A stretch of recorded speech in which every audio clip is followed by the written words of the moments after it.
a lot of emails asking questions about Graphing Calculator. I did not necessarily respond to all of them because we're going to spend the first half of class today talking about Graphing Calculator, and I hope it will clarify some things for you. So I gave you this handout that's projected on this left screen on Friday. So this is what some of you guys were trying to work through. And the idea behind this handout was to try to motivate function notation. Right? That's the goal, right? And it just so happens that we have this fantastic tool, Graphing Calculator, to reinforce that and give us visuals to go along with it, okay? So the first page was all about brute forcing, just using the computational power that is Graphing Calculator, right? You type in expressions, numerical expressions, and it will spit out values. Did anybody have trouble with this? Yes? Yeah? So we should, okay. So, let's see. That's not very cool.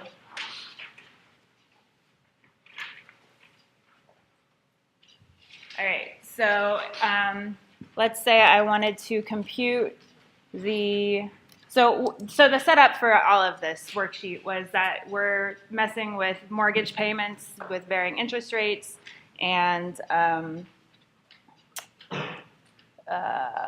down payments and how long of a mortgage you're going to pay and things like that.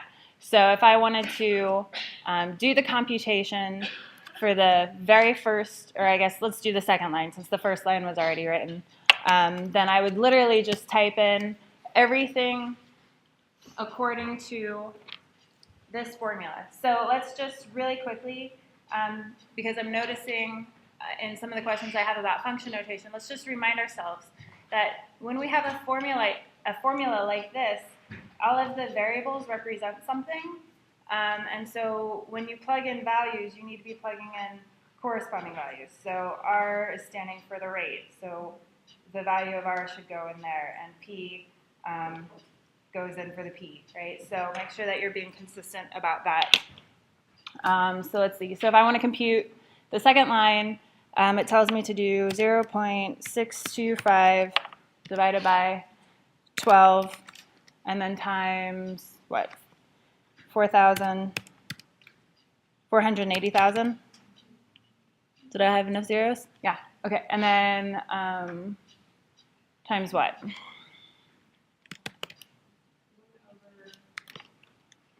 One minus, parentheses, 1 plus the rate again, so, oh, I was missing a 0 over here, right? Oh, but notice I can just move my cursor, click it, and add that in. And no big deal. I don't have to delete everything I've already worked so hard for. Okay, so then 0.0625 over 12. And then I want to raise this thing to the power of what? Negative 360? I did, what did I do? Shift 6 to get the caret to make it go into the exponent. I highlighted it and then I pressed that, and so then out comes in this upper right hand corner the monthly payment. Okay, so that's brute force. Graphing Calculator will do this for you. That's not the cool stuff, right? It starts to get cooler a little bit when you flip to the second page of the handout.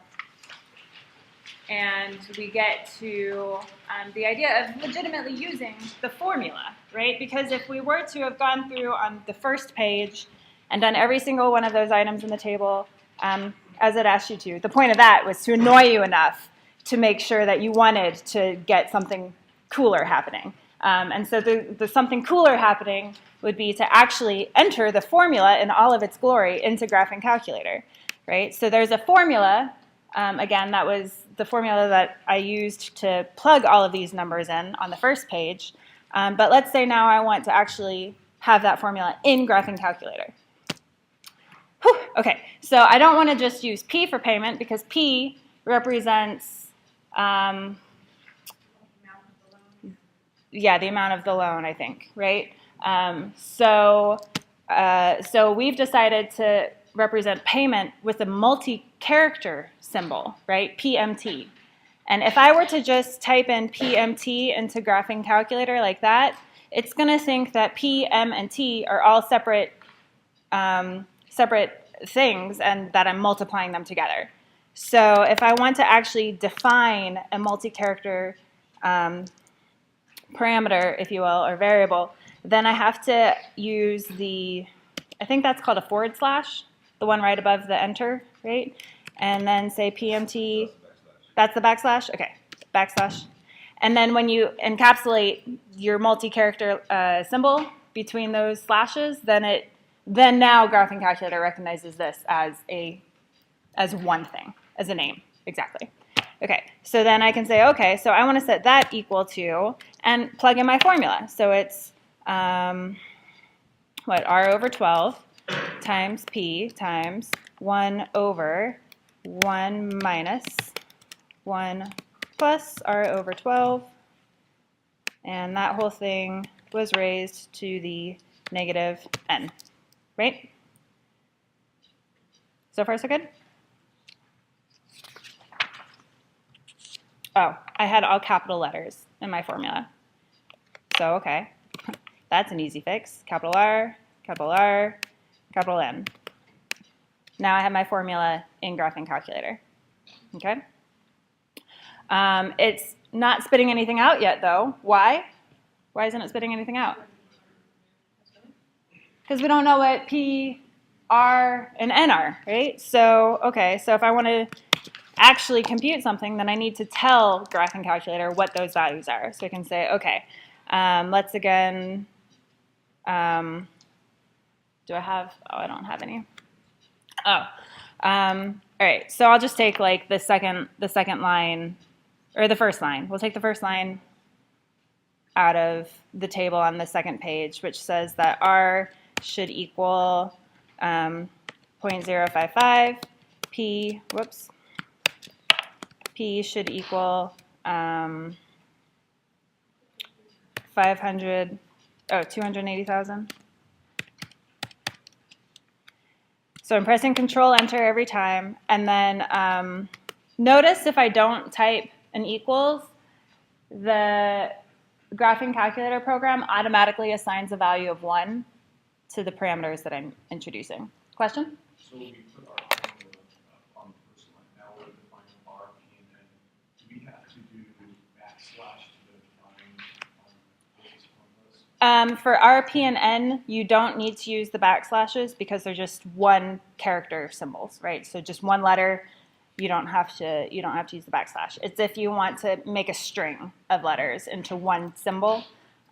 So for instance, if I wanted to say like tigers was a variable, then I would need to put the backslashes around it. Okay, but oh shoot, went too fast. But if it's just a single letter, then you don't have to do that. Okay.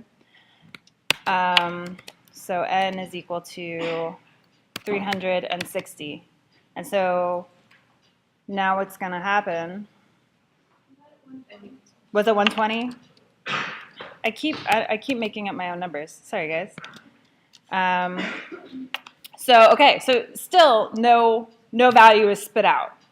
Why is that? I haven't asked for it. So in order to ask for it, I have to actually type it in. And notice that time I didn't have to type the backslashes. I just typed capital PMT, and it then recognized that string of letters as the PMT that I had defined before. Okay, and so now this right here in the upper corner is the value. Okay. Okay, so then in order to change and do the second line, I would just change the values of R. So like, let's say it was, you know, U went big, right? I can just go back and edit the values in each line individually. Okay. Now, just a quick note that was in the handout. So these letters that I'm using, these are parameters, right? So we're talking about using parameters and formulas right now. There are certain letters that are reserved in Graphing Calculator for very specific purposes. So make sure you take a note of that in this box, right? X, Y, Z, R, theta, phi, T, U, V, et cetera, E, pi, and I, those are actually reserved for their true mathematical meanings. And N is often used for a slider, and we're gonna learn more about those a little later. Capital, all caps, those are usually safe. Okay, question? So whenever we want to define a formula, are usually like this, we have to do the name of the formula? If the name of your formula has more than one letter in it, then you need to use the backslashes. It would be forward slash. I don't know what they're called. The one above the enter. Yeah. The one above the enter. Yeah. You can modify the very bottom line? Like say you wanted twice that anchor amount, you just put it to a number? Bam. Okay. Yep. Or I could, say it needs to be that much, right? Yeah. So absolutely. So that was a great question because that just shows you. So this PMT is representing a quantity, right? Once I've given it values of R, P, and N, now I can actually say, hey, PMT stands for a numerical value, and I can do things with that, multiply it by numbers, divide, whatever I need to do. Yes? I don't know if I'm jumping ahead here, but what if R, P, and N, what if those were changing? Okay, yeah, that's the next thing. Yep. It's a fantastic question. That's where we're headed. So, all right, so let's get there. So once again, so this was already pretty powerful. I can just go in and change values, but what if I want to be more concise with my notation, right? Because at the moment, I've got to have, the formula defined, and then I have to define all of the parameters, and then I have to request the value, right? So is there a faster or more concise way of doing that? And that's method 3. That's where we take our formula and turn it into a function, okay? So,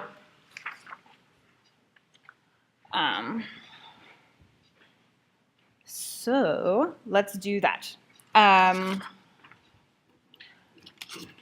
Defining a function in Graphing Calculator. So you guys have read about functions. You've dealt with functions in your previous mathematical lives. So the idea is when I look at this formula and think about what we had on the last line where we said, okay, so I have a formula. I have to input values of R, P, and N, and then I can output a payment amount. Well, that has all of the makings of a function, right? It's just when we use function notation, we can consolidate that in a very clean fashion. So rather than using all of this stuff, I can, let's actually define a function, okay? So I'm going to call my function f, okay? Now notice, again, when I type f, Graphing Calculator is reading this as a parameter, and it is automatically defaulting it to a value of 1. So just because I know that I'm referring to a function, I haven't communicated that with Graphing Calculator yet, okay? So in order to communicate that, I'm going to create my parentheses. Now, some of you may have overlooked this, and it might still have worked, but if we start doing fancier things with other functions, it's no longer going to work. So you just want to form a good habit, which is rather than using Shift 9 to create a parenthesis, you want to use Control 9. Because when you use Control 9, you're telling Graphing Calculator, I'm defining a function, okay? So use Control 9 to create those parentheses, and then we're going to say, okay, so now what am I inputting, okay? Well, in our formula, what did we say we had to input? R, P, and N, right? And how do I get my output? What do I have to do with those inputs?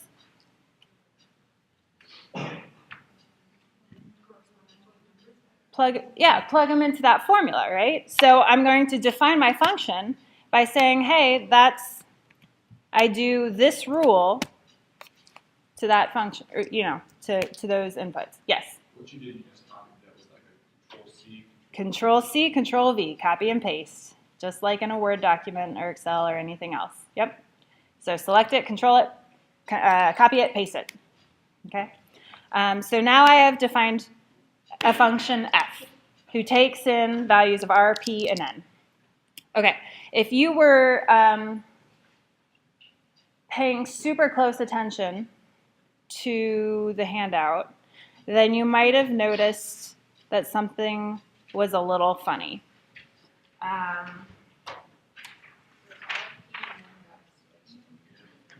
Yeah, so in this box, notice, so R, P, and N have meanings, right? And the way this function works is it says whatever you put in to this first input slot, whatever numerical value you put into the first input is going to get plugged in wherever you see an R in the formula. And then whatever number you put into the second input slot is going to go where you see a P. And same thing for the N. So down here, when we have this line, this command line, this value of, what, 260,000? That's in the wrong spot, hopefully, right? Because that's in the rate, the interest rate position. So that would be, what, like 26 million %? That'd be bad. That'd be really bad. Okay, so these, the 0.0625 and the 260,000 should actually be switched, right? To actually represent what we were trying to get at here. So again, if I want to take, something in here and actually now compute values, then I can say, give me a new command line by pressing Control Enter, and I want to know the value of f control 9 to tell it I'm referring back to my function. If I do the first line, it's 0.16, 200,000, and 180. And voila, I don't even have to press anything. The value is there. Okay. How is that? Did anybody catch that error in the, hopefully you caught it and didn't confuse you for too long. Okay, so we have a function now. One of the greatest powers of functions is that we can, rather than using discrete values, R, P, and N, we can say, what if I want to let these things range over some amount? So the very last page tries to address that. It says, hey, I have a function. And what if I'm interested in actually comparing what will happen when I change my, my interest rate, for example, okay? So notice I already have my function defined. So when you get to page 4, the function f has already been defined. So when I go and I say, hey, I'm interested in graphing that now, and I type in something like y equals f of x comma 100,000 comma 360. So now when I type this third command line, Graphing Calculator actually knows what I'm talking about because I've already defined f in the line above. Okay? If you haven't defined your function, Graphing Calculator is not going to know what you're talking about when you say y equals f of blah. Okay? You have to define the function first before you can tell it to graph a function. Okay? So then, let's see.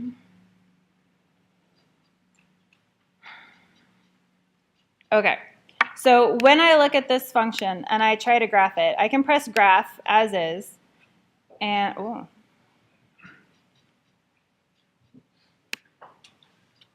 That doesn't look right. Do I have an error? What'd I do? Oh, yeah, okay, great, that was my question to you guys. Okay, so what's going on here? Why does this look really bizarre? Well, first of all, let's address some other issues. Because notice right now, so why did my brain go, what'd I do wrong? Because when I look at this image on my screen, I see a graph to the left of the y-axis.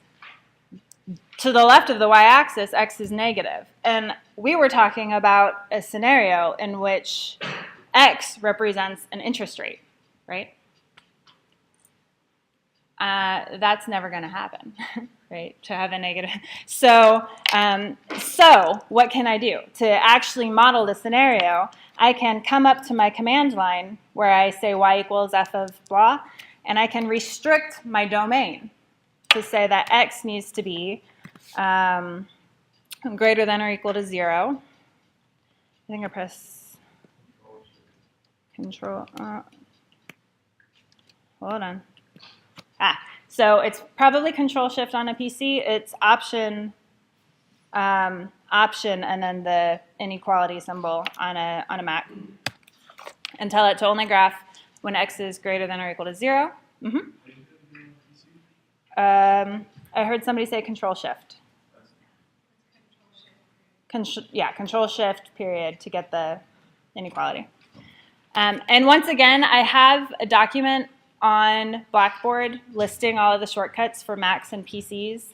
This is like graphing calculator shortcuts. So make sure, if you come up with something that's not on that list, please email me and let me know, because that's always cool. Yeah? You can also go to edit and go down to special characters, and then you can select directly from the special characters wherever somebody will. Nothing happened. I believe you. At least on Macs it will. It's probably behind you. Yeah, it might be behind the window. Well, I still believe you. Special characters. It just doesn't like me. That's okay. Okay, so now if I press graph again, I'm not going to get that thing. And now I actually get curve is outside the region shown. Okay, so this is where we once again say, oh, wait, again, I am dealing with an actual scenario where x and y represent things. So what do they represent? What does x represent? The interest rate. So what are reasonable values for x? Do we need to zoom in or out? Way in, right? So in order to zoom in,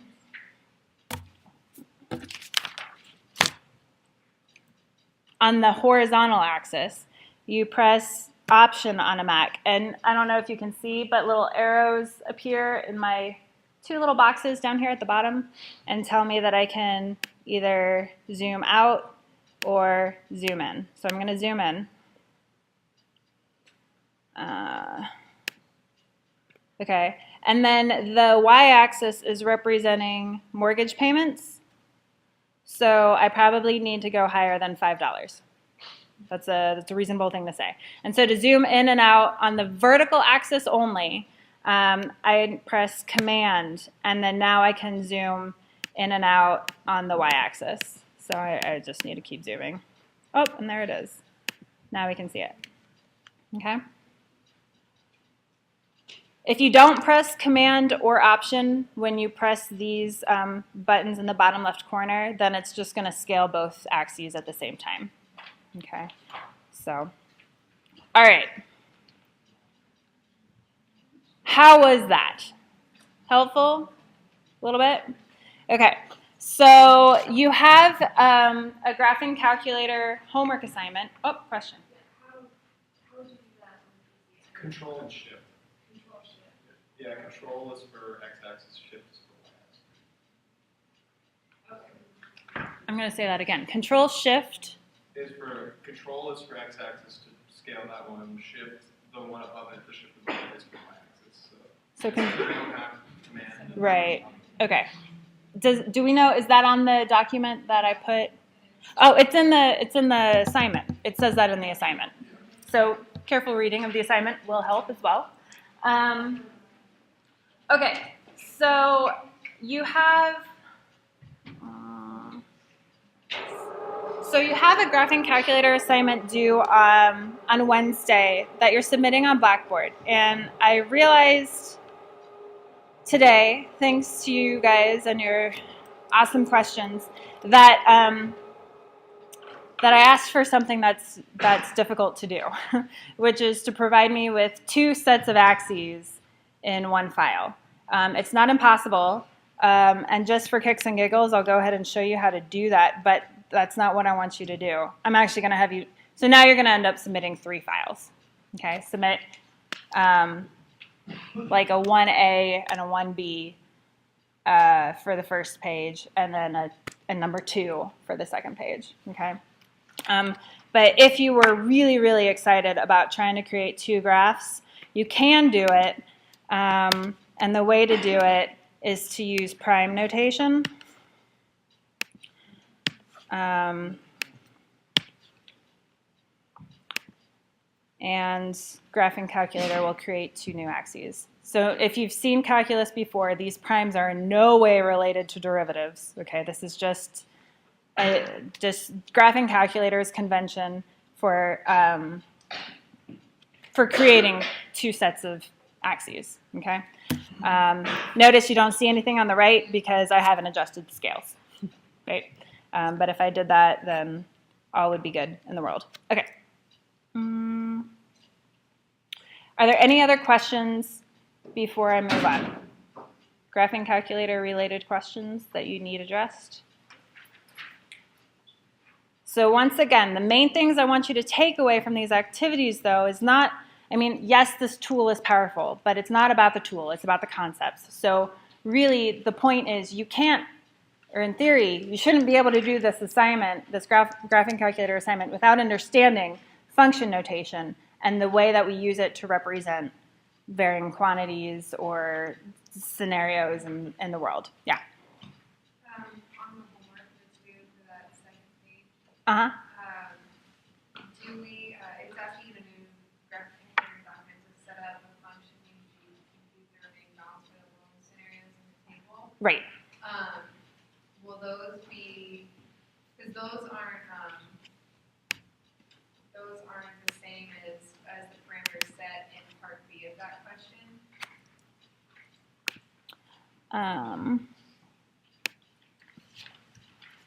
Is it this one?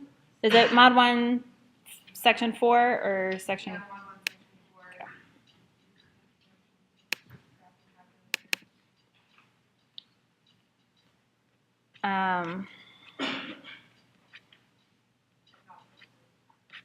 Okay, so what I was saying about your homework, you're not going to submit these 2 images in one graphing calculator file. You're actually going to submit it in 2 separate files. So you'll submit a 1A with the first graph and a 1B with the second graph. And then down here, right, it says set up a function named G to compute the remaining balances. So do you want that to be in a separate file from the part B where it asks you to make the graph based on separate parameters? Oh, you mean for the table values? Yeah. I'm not going to have you turn in the table values, but you will have to show me your function G in order to get this graph, right? Okay, so with function G, if all of those values are changing, then it would just be G of RPN. So you're using this formula, and it takes in values of R, P, and N, and M. Well, okay. So then, but down here in part B, well, let's see, actually in part A, yeah, so in part A, G is going to be a function of all of those, right, R, P, and M. But in part B, they're actually giving you specific values for some of R, P, N, or M, and then telling you which one should be varying. And so you'll have to modify, or well, not modify your function, but when you're trying to graph it, what are you going to end up doing? You're going to type in a y equals G of, and then do the appropriate stuff from there. Okay. All right. Excellent. So we're ready to keep going. So I have office hours today after class, and tomorrow morning, and Mark's got office hours tomorrow as well. And so we're available if you still have questions. Okay. Okay. So moving right along. So So we've made it. Constant rate of change, the core idea of calculus. Before we can really get into that, I want to make sure that we see the connection to what we've done so far. So a quick review of the meaning of quotient, okay? Suppose quantity A has a value of 17 and quantity B has a value of 5. What is the meaning of 17/5 or 3.4 in terms of the quantities A and B? Take a minute, talk to your neighbor, come up with 3 ways to say that, okay?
All right, is Jackson here?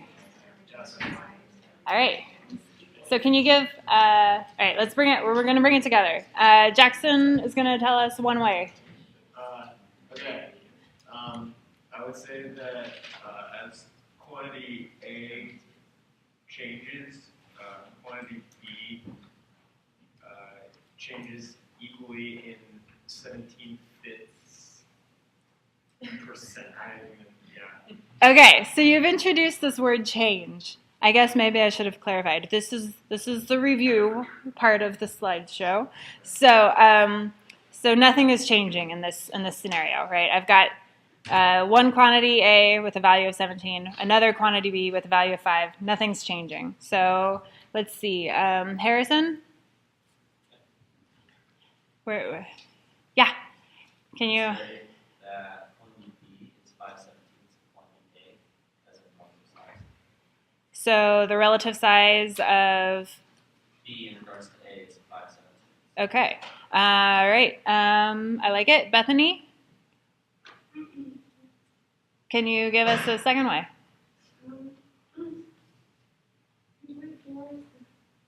Sorry. That's okay. 3.4 is the measure of A. Measurement. Wonderful. So 3.4 is the measure of quantity A using B as the unit of measurement. Jafu? Can you give us a third way? Mm-hmm.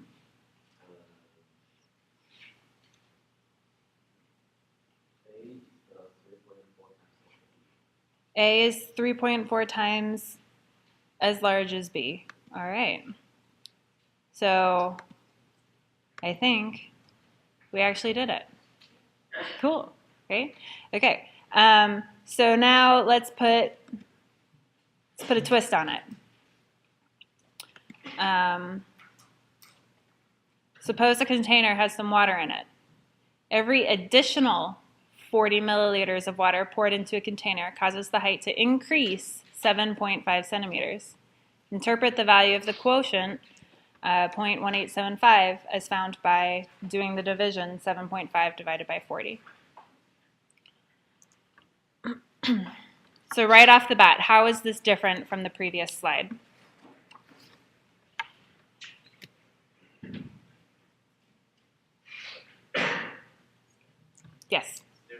changing.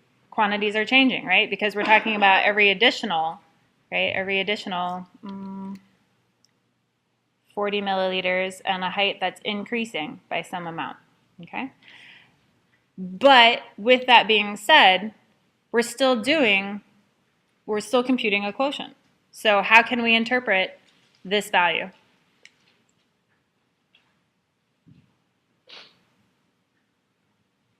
Yes?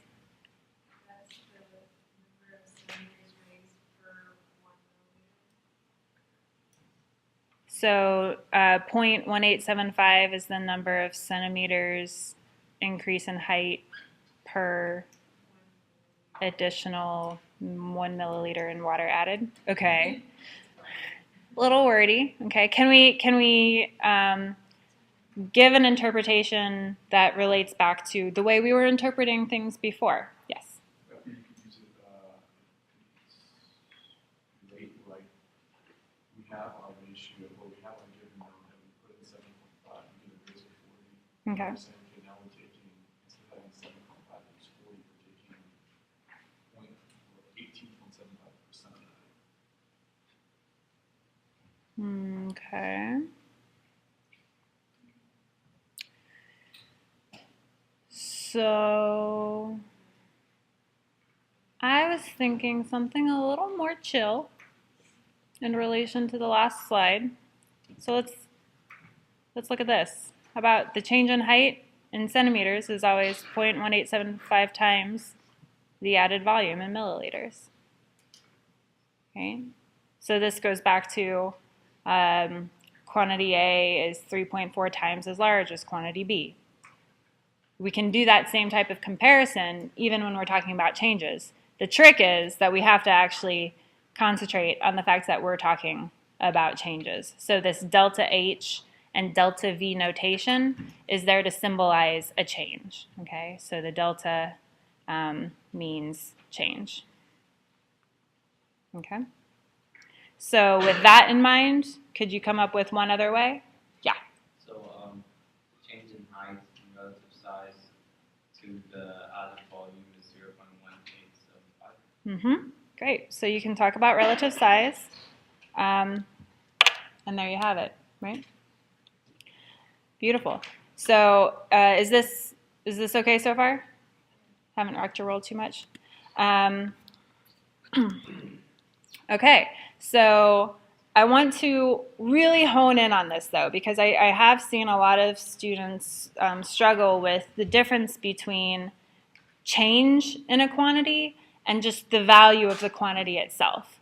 So let's imagine for a second that, right, we're supposing from the get-go that the container has some water in it.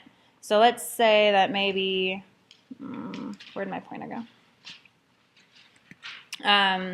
You start with, I don't know, 10 milliliters of water and it has a height of 5 centimeters. Okay, so let's say I add 40 milliliters. So then I'll have a volume of 50. What will the height be? 12.5 centimeters, right? If I add another 40 milliliters, then my volume will be 90 and my height will be what? 20? 20. Okay. So if I look at this, so what are we emphasizing when we talk about this value up here? What are we looking at? Am I looking at the actual values in this table? I'm looking at the changes, right? So this is a change by 40, and this is a change by 40, and this is a change by 7.5, and this is a change by 7.5. But if I were to actually compare the values, V and H, are they in a proportional relationship or a constant relative size relationship? So what's the relative size of the height to the volume in the first bar? Relative size of H to V. In the first, it's a half, right? In the second, it's a quarter. And in the last one, it's 2/9. So the relative size of the height to the volume is not conserved in this scenario. What is conserved is the relative size of the changes in height to the changes in volume. Okay? Is that cool? Okay.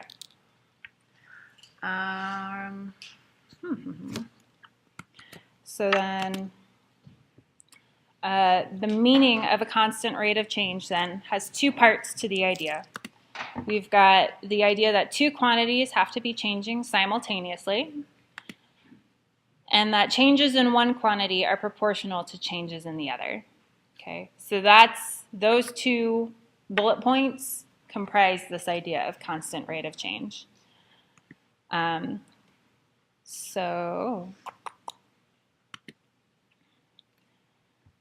we can look at this. So every change in y is a multiple of its corresponding change in x. And we can represent that with this equation, delta y equals k delta x. Okay, where again the delta, so really the best way for me to be reading this is changes in y are a constant multiple of changes in x. Okay. But notice that we can, again, tie this in to what we've seen before, right? The meaning of quotient. So every change in y has the same relative size to its corresponding change in x. And this quotient spits out a value, right? It spits out this value k, and that k is what we call the constant rate of change,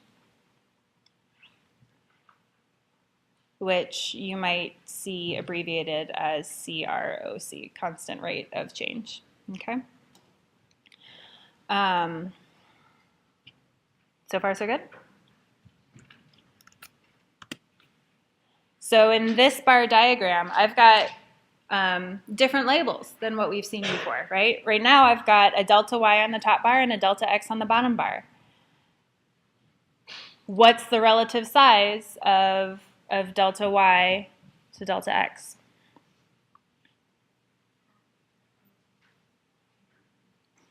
The relative size of delta y to delta x?